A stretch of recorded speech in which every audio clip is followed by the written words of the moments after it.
In this Torah portion, Eikev, roughly meaning the words because or as a result, Moses was relaying God's reiteration that it shall come to pass, because you listen to these judgments and keep and do them, that the Lord your God will keep with you the covenant and the mercy which he swore to your fathers. What is the kingdom of God?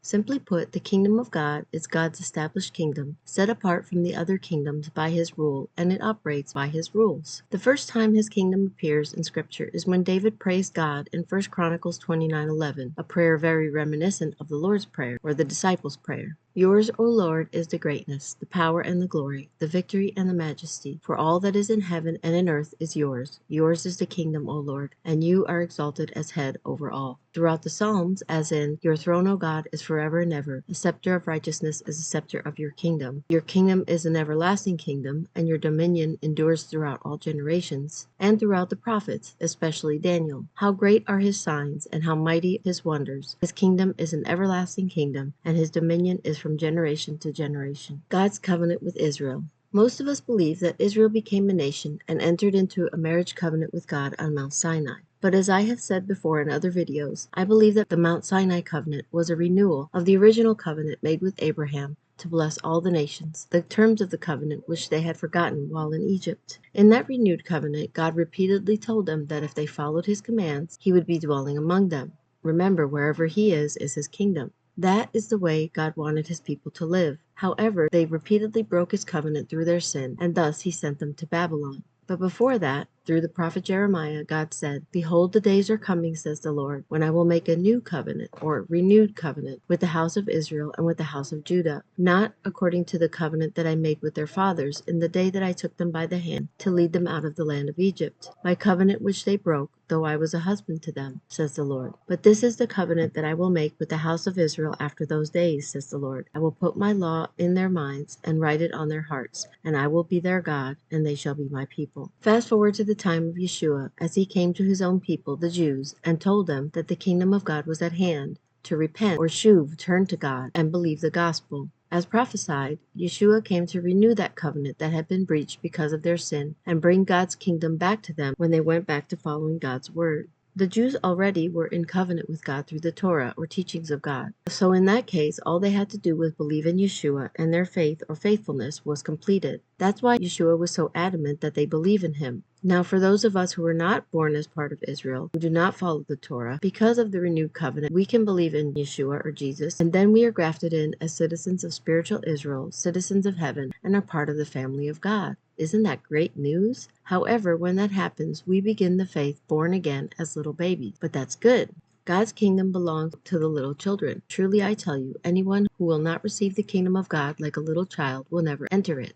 But that doesn't give us an out to not learn anymore and just be satisfied with salvation. We need to seek not only the pure milk of the word, but eventually seek the solid food, which is doing God's will, and his will is his Torah. I delight to do your will, O my God, and your Torah is within my heart. For whoever does the will of my Father in heaven is my brother and sister and mother. Remember that faith without works is dead. The kingdom of God should be a simple concept, so easy that a little child can understand it. Since becoming a believer, however, it has always baffled me how complicated our faith has been made out to be. Theology has become increasingly difficult to understand, so much so that people need to go to expensive schools just to get a grasp of some of the ideas contained therein, where they take years to explain that Jesus came and did away with the 24 books of the Tanakh, or 39 in the, quote, Old Testament, and now we're supposed to just float through our time as believers, just doing our own thing because we're, quote, safe by grace. On the other hand, Judaism has its own problems. To Orthodox and other traditional Jews, even among Messianics, they stress keeping the outward appearance and adhering to certain traditions and fence laws as paramount, and sometimes to the exclusion of the spirit of the law,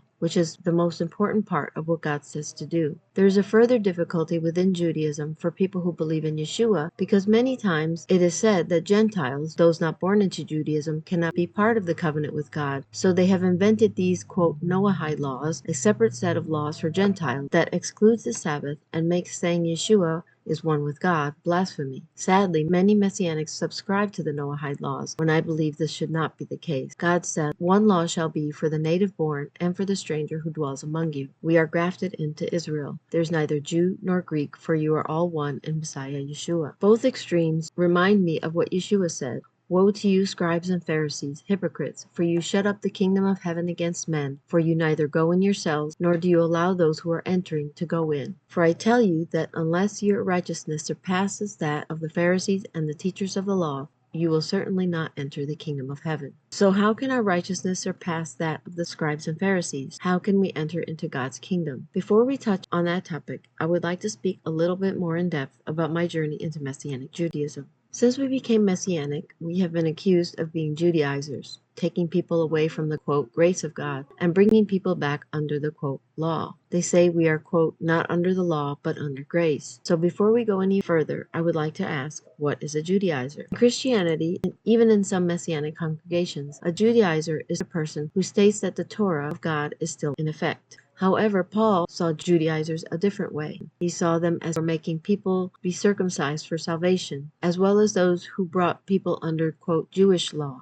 Jewish law is not the same as the law of God. This is a very important distinction. If you understand this, Paul's writings will be much easier to understand. So when he said we are not under the law, what he meant was we are not under the Jewish law, also known as fence laws, which are also increasingly complicated and difficult to follow, putting unnecessary burdens on the people. Yeshua spoke about this. For the scribes and Pharisees find heavy burdens, hard to bear, and lay them on men's shoulders, but they themselves will not move them with one of their fingers. To me, where being a Christian seemed to make things more complicated due to conflicting scriptures, being Messianic has greatly simplified being a believer and a follower of the Messiah. Remember, Yeshua was a Jew. He practiced Judaism, following the Tanakh. All of his disciples, including Paul, were Jews who kept the Tanakh. They all kept the commandments of God, even after Yeshua was crucified and rose again. Yeshua didn't come to make a different religion. Simply put, he came to show us how to live the Torah the way God meant it to be. He only wanted to take people away from the parts of Judaism that made things hard on people. Actually, the Lord said, "This commandment which I command you today is not too mysterious for you, nor is it far off. It is not in heaven, that you should say, 'Who will ascend into heaven for us and bring it to us, that we may hear it and do it?' Nor is it beyond the sea, that you should say, 'Who will go over the sea for us and bring it to us, that we may hear it and do it?' But the word is very near you, in your mouth and in your heart, that you may do it." How can Gentiles, or people of non-Jewish descent, be part of the covenant of Moses? When the Israelites left Egypt, a mixed multitude went up with them also. Rahab, an inhabitant of Jericho, who defended the spies, later married an Israelite and was an ancestry of Yeshua. Ruth, a Moabite, whose saying rings in our ears, "Your people shall be my people, and your God my God." She married another Israelite and also was in the ancestry of Yeshua. In short, anyone who was willing to accept the laws of God as subjects of his kingdom became part of Israel. Then it was prophesied that the covenant would be renewed yet again through Yeshua the Messiah, so that the Torah would be written on the hearts of the children of Israel, and it would open the invitation to the whole world, whom he loved, so that whoever believed in him would have eternal life. That was the ultimate intention of God all along. For I do not desire, brethren, that you should be ignorant of this mystery, lest you should be wise in your own opinion, that blindness in part has happened to Israel, until the fullness of the Gentiles has come in. When we're in the renewed covenant, we are not replacing the Jewish people as God's chosen people. We are becoming one with Israel, and I dare say it, part of the Jewish people as well. Since Yeshua is a Jew and King of the Jews, we follow him, and he is our King.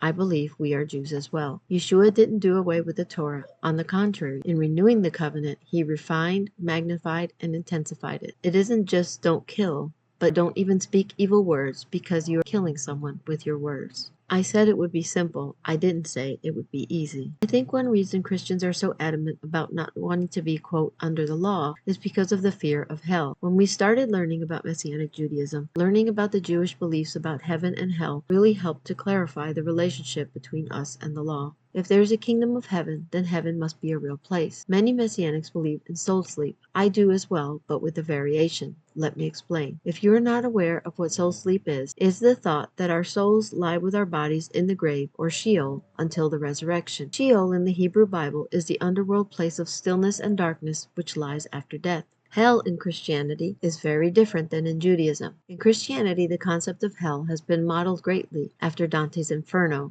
taking ideas from the lake of fire. In it, people who reject Yeshua or Jesus will burn forever. The fire is forever. However, the length of time where the spiritual part of the person is there, I believe, is not. In both the sheep and the goats, the Lazarus and the rich man, people are sent to a place of fire and torment. But if you notice, it doesn't say that these people will be there forever. After death, I believe the person's immortal being is purified until he or she is ready to enter heaven. Based on each person's faithfulness to God, their time in this place may be longer than others. My thought is, why not take advantage and give our lives to the Lord fully now, which is only a very short time compared to eternity, and suffer the purifying fires now than to wait until after death, or the judgment, where a day is 1,000 years long. Obviously, heaven is where God is, our Father in heaven. But according to Judaism, heaven is also not what most Christians believe it is. It is equivalent to our retirement homes. It is a place for the spirits or souls of those the Lord has redeemed to wait until the time to return back home with Him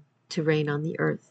Are the kingdom of God and the kingdom of heaven different or the same? The verse that I believe unlocks the whole concept is, "Your kingdom come on earth as it is in heaven." I wholeheartedly believe that they are one and the same. Here is a chart of the passages where, in Matthew, it is called the kingdom of heaven, and in Mark and Luke, it is called the kingdom of God. But they are parallel in that they discuss exactly the same thing. There is even one passage when Yeshua was discussing the rich not entering the kingdom. He uses the kingdom of God and the kingdom of heaven in the very next verse. Assuredly I say to you that it is hard for a rich man to enter the kingdom of heaven. And again I say to you, it is easier for a camel to go through the eye of a needle than for a rich man to enter the kingdom of God. So I believe that settles that matter. What about people who say that heaven is only a reward and we can't get into heaven since Judgment Day hasn't happened? The only way that this can be explained is the separation of soul and spirit. Now may the God of peace himself sanctify you completely, and may your whole spirit, soul, and body be preserved blameless at the coming of our Lord Yeshua Messiah. I understand the only version of that passage we have is in Greek, but I am mainly concerned with Hebraic thought, and to get that we need to study a bit of the Hebrew. The Hebrew word for soul is nephesh. The Hebrew word for spirit is ruach. The following is a short description of what happens to us when we die.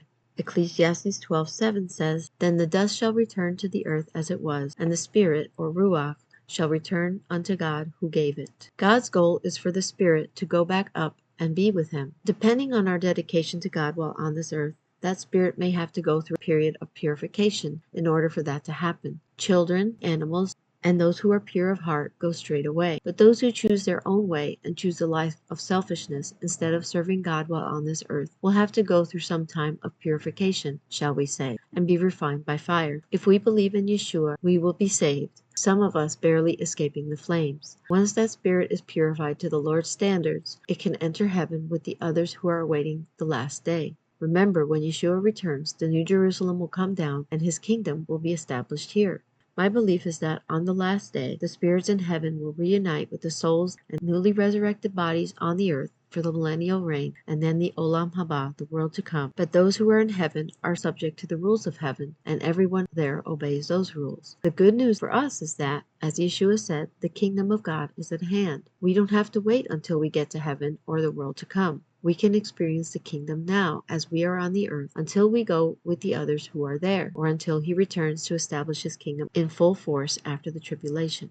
Enter by the narrow gate, for wide is the gate and broad is the way that leads to destruction, and there are many who go in by it. Because narrow is the gate and difficult is the way which leads to life, and there are few who find it. We know that Yeshua is the way. He is also the truth and the life. But He could not be the Messiah if He directed people to not follow the Torah, because God said, "If there arises among you a prophet or a dreamer of dreams, you saying, Let us go after other gods, which you have not known, and let us serve them, you shall not listen to the words of that prophet or that dreamer of dreams, because he has spoken in order to turn you away from the Lord your God, to entice you from the way in which the Lord your God commanded you to walk." Firstly, Yeshua could not be the Messiah if He didn't keep it, nor could He be if He told His people, including us, not to follow God's commandments. What did Yeshua say? "Hear, O Israel, you shall love the Lord your God with all your heart, with all your soul, with all your mind, and with all your strength." This is the first commandment. "Therefore you shall love the Lord your God, and keep His charge, His statutes, His judgments, and His commandments always. You shall keep every commandment which I command you today, that you may be strong, and go in and possess the land which you crossed over to possess." Which commandments are those? I believe they are the 10 commandments, or the 10 words, because Yeshua said if you want to enter into life, keep the commandments. I want to go a little more in depth about each of the commandments to verify their relevance to our lives today as followers of Yeshua, because He said, "Follow me." All of the commandments of God can be broken down into the 10 commandments, and then those 10 can be further broken down into love God and love your neighbor. I am the Lord your God. You shall have no other gods before me. You shall have no graven images.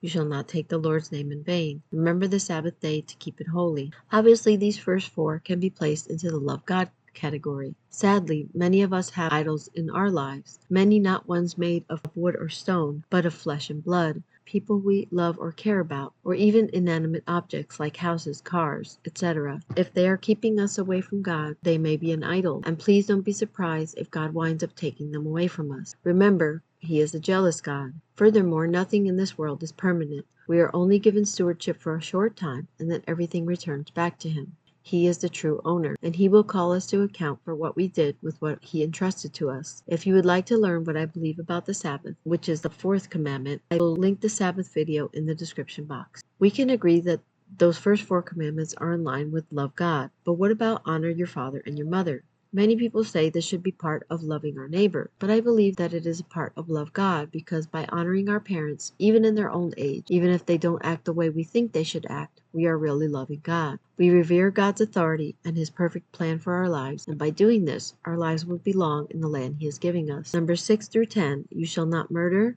This includes with our tongues, by gossiping or lashon hara, evil tongue or evil speaking. Number 7, you shall not commit adultery. This includes not being true to our word. Number 8, you shall not steal. This includes things like taking other people's ideas or time without at least trying to give them credit or payment. Number 9, you shall not bear false witness against your neighbor. This ruins their reputation and is a form of spiritual murder. And 10, you shall not covet. This includes anything we do not currently have, which is idolatry. If someone says, I love God, and hates his brother, he is a liar. For he who does not love his brother whom he has seen, how can he love God whom he has not seen? Thank you all so much for joining me for this video. I pray your Eikev Shabbat is blessed, and may the Lord richly bless all of you and your families.